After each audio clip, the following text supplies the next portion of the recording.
پہلی جنگ عظیم میں سلطنت عثمانیہ کی شمولیت۔ عنوان کی وضاحت درج کریں۔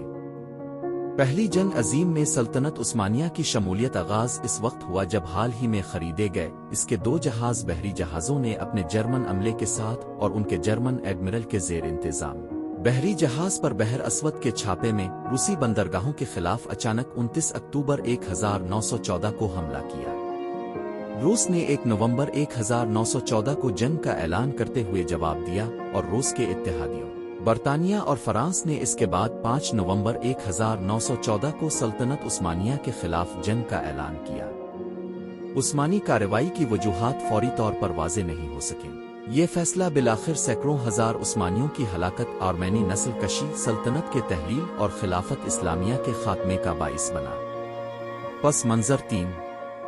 20ویں صدی کے آغاز میں آہستہ آہستہ زوال کے بعد سلطنت عثمانیہ کو یورپ کا بیمار آدمی کی حیثیت سے شہرت حاصل تھی۔ سیاسی عدم استحکام، فوجی شکست، شہری فسادات اور قومی اقلیتوں کی بغاوتوں سے سلطنت کو کمزور کر دیا گیا۔ عثمانی سلطنت کے معاشی وسائل 1912 اور 1913 کی بلقان جنگ کی لاگت سے ختم ہو گئے تھے۔ فرانسیسی، برطانوی اور جرمنوں نے مالی امداد کی پیشکش کی تھی۔ اس دوران میں برلن میں سابق عثمانی فوج سے منسلک انور پاشا سے متاثر ہونے والے ایک جرمن حامی گروہ نے عثمانی کابینہ میں برطانوی حامی اکثریت کی مخالفت کی تھی اور جرمنی کے ساتھ قریبی تعلقات کو محفوظ بنانے کی کوشش کی تھی۔ دسمبر 1913 میں جرمنوں نے جنرل اوٹو لیمان وان سینڈرس اور ایک فوجی مشن قسطنطنیہ کو بھیجا۔ سلطنت عثمانیہ کی جغرافیائی حیثیت کا مطلب یہ ہے کہ روس، فرانس اور برطانیہ کو ترکی کی غیر جانبداری میں باہمی دلچسپی ہے۔ اگر یورپ میں جنگ 1908 میں ینگ ترکوں نے قسطنطنیہ میں اقتدار پر قبضہ کیا اور سلطان محمود پنجم کو 1909 میں ایک شخصی حیثیت سے نصب کیا۔ سلطنت کے سیاسی اور معاشی نظام کو جدید بنانے اور اس کی نئی وضاحت کے لیے نئی حکومت نے اصلاح کا ایک پروگرام نافذ کیا۔ نسلی کردار ینگ ترکوں نے 1876 کے عثمانی آئین کو بحال کیا اور عثمانی پارلیمنٹ کو دوبارہ تشکیل دیا، مؤثر طریقے سے دوسرا آئینی دور شروع کیا۔ نوجوان ترک تحریک کے ممبروں نے ایک بار زیر زمین، نامزد کمیٹی گروپ وغیرہ اپنی جماعتیں قائم کی قرار دیں۔ ان میں committee of union and progress (CUP) اور فریڈم اینڈ ایکورڈ پارٹی، جو liberal union liberal entente (LU) کے نام سے بھی مشہور تھی، بڑی جماعتیں تھیں۔ اکتوبر اور نومبر 1908 میں عام انتخابات ہوئے اور CUP اکثریت والی جماعت بن گئی۔ جرمنی، جو نئی حکومت کا پرجوش حامی ہے، نے سرمایہ کاری کا سرمایہ فراہم کیا۔ جرمن سفارتکاروں نے اثر و رسوخ حاصل کیا اور جرمن افسران نے فوج کو تربیت دینے اور دوبارہ لیس کرنے میں مدد کی، لیکن برطانیہ اس خطے میں ایک اہم طاقت رہا۔ متعدد عثمانی فوجی اصلاحات نے عثمانی کلاسیکی فوج کو عثمانی جدید فوج میں تبدیل کرنے کی راہ ہموار کر دی، جس سے پہلی جنگ عظیم کا مقابلہ دیکھنے کو ملے گا۔ اس عرصے کے دوران میں عثمانی فوج کو بہت سارے چیلنجوں کا سامنا کرنا پڑا، جن میں عدل ترک جنگ 1911، بلقان کی جنگیں 1912-13، حاشیہ دور دراز علاقوں پر بے امنی جیسے یمن ولایت اور حوران دروز بغاوت اور مسلسل سیاسی بے امنی شامل ہے۔ سلطنت میں 1909 کے بغاوت کے بعد بحالی ہوئی تھی اور پھر ایک اور بغاوت 1912 میں ہوئی تھی، جس کے بعد 1913 میں باب علی پر چھاپا مارا گیا تھا۔ یوں پہلی عالمی جنگ کے آغاز پر عثمانی فوج پہلے ہی پچھلے 3 سالوں سے مسلسل لڑائی میں ملوث رہی تھی۔ 20ویں صدی کے آغاز میں بین الاقوامی سیاسی آب و ہوا متعدد تھا، جس کی 1-2 ریاستیں نمایاں کثیر قطعی طور پر روایتی طور پر عثمانیوں کو ایک طاقت کو دوسرے کے خلاف کھیلنے کی صلاحیت حاصل تھی، جو مصنف مائیکل ریالڈس کے مطابق انہوں نے متعدد بار مہارت سے کیا۔ جرمنی نے عبدالحمید دوم کی حکومت کی حمایت کی تھی اور ایک مضبوط قدم حاصل کیا تھا۔ ابتدائی طور پر نو تشکیل شدہ کاپ اور نے برطانیہ کا رخ کیا۔ برطانیہ کو جرمنی اور فرانس کے خلاف مقابلہ کرنے کی ترغیب دے کر سلطنت نے فرانس اور جرمنی کا قبضہ توڑنے اور باب علی کے لیے زیادہ سے زیادہ خود مختاری حاصل کرنے کی امید کی۔ جرمنی کے ساتھ دشمنی اس وقت بڑھ گئی جب اس کی حلیف آسٹریا ہنگری نے بوسنیا اور ہرزیگوینا کو 1908 میں جوڑ لیا۔ CUP کے حامی تینین نے یہ بتایا کہ ویانا کا مقصد یہ عمل انجام دینے کا مقصد آئینی حکومت کے خلاف ایک ضرب لگانا تھا اور اس کے خاتمے کے لیے ایک رد عمل پیدا کرنا تھا۔ CUP کے 2 ارکان احمد رضا اور ڈاکٹر ناظم کو سر ایڈورڈ گرے، برطانوی سیکریٹری خارجہ، اور سر چارلز ہارڈنگ، دفتر خارجہ کے ایک سینئر عہدیدار، کے ساتھ تعاون کے امکان پر تبادلہ خیال کے لیے لندن بھیجا گیا۔ ہماری عادت اپنے ہاتھوں کو آزاد رکھنا تھی، حالانکہ ہم نے دوستی کی۔ یہ سچ تھا کہ ہمارے پاس جاپان کے ساتھ اتحاد تھا، لیکن یہ مشرق بعید کے کچھ دور دراز کے سوالوں تک ہی محدود تھا۔ عثمانی مندوب نے جواب دیا کہ سلطنت قریب مشرق کا جاپان تھا۔ میجی بحالی کی مدت جو 1868 سے 1912 تک جاری رہی، اور یہ کہ ہمارے پاس پہلے ہی قبرص کنونشن موجود تھا جو اب بھی نافذ تھا۔ ہم نے ان کی اچھی خواہش کی اور ہم مردوں کو قرض دینے کے ذریعہ ان کے داخلی معاملات میں ان کی مدد کریں گے، اگر وہ چاہیں تو کسٹم، پولیس وغیرہ کو منظم کریں۔ 1914 کے آغاز میں بلقان جنگیں 1912-13 کے بعد CUP کو اس بات کا یقین ہو گیا کہ برطانیہ اور انگلینڈ کے ساتھ صرف ایک اتحاد ہی سلطنت کے باقی حصوں کی بقا کی ضمانت دے سکتا ہے۔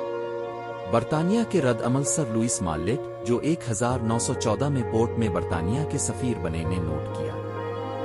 ترکی کی اپنی آزادی کی یقین دہانی کا طریقہ ہمارے ساتھ اتحاد ٹرپل اینٹینٹی کے ساتھ معاہدہ کرنا ہے۔ ایک کم خطرہ طریقہ، اس کے خیال میں کسی معاہدے اعلامیے کے ذریعے تمام طاقتوں کو پابند کیا جائے گا کہ وہ موجودہ ترک سلطنت کی آزادی اور سالمیت کا احترام کرے، جو شاید غیر جانبداری تک جا سکے، اور تمام یورپی طاقتوں، مالی طاقتیں، مالی کنٹرول میں اور اصلاحات کا اطلاق کاپ ممکنہ طور پر اس طرح کی تجاویز کو قبول نہیں کر سکتا ہے۔ انہوں نے محسوس کیا کہ وہ اس بات سے دھوکہ کھا رہے ہیں کہ انہیں بلقان جنگ کے دوران میں عثمانیوں کے خلاف یورپی طاقتوں کا تعصب سمجھا گیا تھا، اور اسی وجہ سے وہ خلاصہ پر سلطنت کی آزادی اور سالمیت کے حوالے سے عظیم الشان طاقت کے اعلامیوں پر یقین نہیں رکھتے تھے۔ یورپی مالیاتی کنٹرول کا خاتمہ اور انتظامی نگرانی CUP کی نقل و حرکت کا ایک بنیادی مقصد تھا۔ سفیر سر لوئس مارلیٹ اس سے بالکل غافل نظر آئے۔ روسی پوزیشن، روس کی وسعت پذیر معیشت تیزی سے برآمدات کے لیے عثمانی آبنائے پر منحصر ہے۔ در حقیقت 1/4 روسی مصنوعات آبنائے کے راستے سے گزرتی تھی۔ آبنائے اور قسطنطنیہ کا کنٹرول روسی سفارتی اور فوجی منصوبہ بندی کے لیے ایک اولین ترجیح تھی۔ ینگ ترک انقلاب اور 1909 میں عثمانی کاؤنٹر کے عوامی عوارض کے دوران میں روس نے قسطنطنیہ میں فوجیوں کو لینڈنگ پر غور کیا۔ مئی 1913 میں جرمن فوجی مشن نے عثمانی فوج کی تربیت اور تنظیم میں مدد کے لیے لیمان وان سینڈرز کو مقرر کیا گیا۔ یہ سینٹ پیٹرزبرگ کے لیے ناقابل برداشت تھا، اور روس نے انتقامی کارروائی میں بحر اسود کی بندرگاہ طرابزون مشرقی اناطولیائی قصبے بایزید پر حملہ کرنے اور اس پر قبضہ کرنے کے لیے ایک منصوبہ تیار کیا۔ روس اس وقت پورے یلغار کے لیے فوجی حل نہیں ڈھونڈ سکتا تھا جو یہ چھوٹا سا قبضہ بن سکتا ہے۔ اگر قسطنطنیہ پر بحری قبضے کے ذریعے کوئی حل نہ ہونا تھا تو اگلا آپشن روسی کاکیشین فوج کو بہتر بنانا تھا۔ اپنی فوج کی حمایت کرتے ہوئے روس نے سلطنت کے اندر علاقائی گروہوں سے مقامی روابط قائم کیے۔ انہوں نے یہ عزم کیا کہ فوج بحریہ، وزارت خزانہ، تجارت اور صنعت ایک ساتھ مل کر ٹرانسپورٹ کے مسئلے کو حل کرنے، بحری بالادستی کو حاصل کرنے اور تیز رفتار کارروائیوں کے لیے تفویض کیے گئے مردوں اور توپ خانوں کی تعداد میں اضافہ کریں گے، جس کے حصول کے لیے اس فوج کو ضرورت ہوگی۔ متحرک ہونے کے دوران انہوں نے یہ بھی فیصلہ کیا کہ عثمانی سلطنت کی طرف روس کے کاکیشین ریل نیٹ ورک کو بڑھایا جائے۔ جنگ کے روسی ڈرم 1913 میں قائم ہوئے۔ اس وقت روس آرمینی اصلاحات پیکیج کے نفاذ کا مطالبہ کر رہا تھا۔ جرمن پوزیشن، کسی اور سے زیادہ حالیہ دہائیوں میں جرمنی عثمانی سلطنت پر سازگار توجہ دے رہا تھا۔ فنانس، تجارت، ریل روڈ اور فوجی مشوروں کے سلسلے میں باہمی تعاون تھا۔ 1913 میں جرمن جنرل لیمان وان سینڈرز عثمانی فوج کو جدید بنانے کے لیے کام کرنے والے جرمن جنرلوں کی ایک سیریز میں تازہ ترین بن گیا۔ جب جنگ شروع ہوئی تو اسے گیلپولی کے دفاع کی کمان سونپ دی گئی اور اس نے اتحادیوں کو شکست دی۔ برطانیہ اور جرمنی کے مابین عثمانی سلطنت کے توسط سے بغداد ریلوے پر طویل عرصے سے تنازع چل رہا تھا۔ اس نے برطانیہ کے اثر و رسوخ، ہندوستان اور جنوبی فارس کی طرف جرمنی کی طاقت کا اندازہ لگایا ہوگا۔ جون 1914 میں اس کا حل نکالا گیا۔ برلن نے بغداد کے جنوب میں لائن تعمیر نہ کرنے اور اس خطے میں برطانیہ کے مفاداتی مفاد کو تسلیم کرنے پر اتفاق کیا۔ اس مسئلے کو دونوں فریقوں کے اطمینان کے مطابق حل کیا گیا تھا اور اس نے جنگ کی وجہ سے کوئی کردار ادا نہیں کیا تھا۔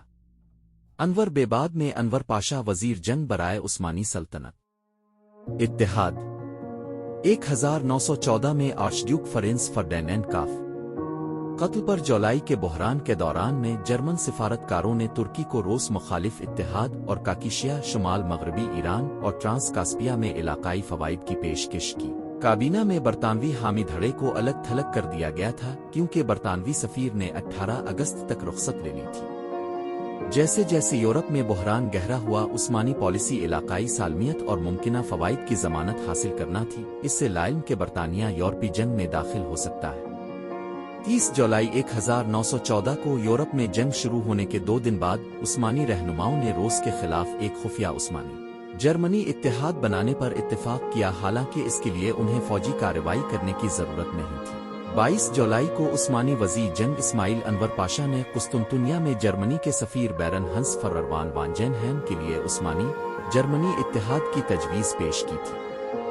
جرمنی نے یہ تجویز مسترد کر دی کہ ترکی کے پاس پیش کرنے کے لیے کوئی قیمت نہیں ہے۔ گرینڈ وزیر صدر اعظم سعید حلیم پاشا نے آسٹریا ہنگری کے سفیر کو بھی ایسی ہی تجویز پیش کی تھی۔ انور 1909-11 سے برلن میں فوجی ملحق رہا تھا، لیکن جرمنی کے فوجی مشن کے ساتھ ان کے تعلقات بنیادی طور پر اوٹو لیمان وان سینڈرز سے ذاتی تعلقات بہتر نہیں تھے۔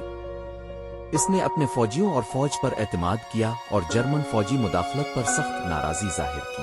کسی بھی سفارتکار کو قبولیت کے ساتھ تجاویز موصول نہیں ہوئی۔ جمال پاشا اس مقصد کے لیے جولائی 1914 میں پیرس بھیجے گئے تھے۔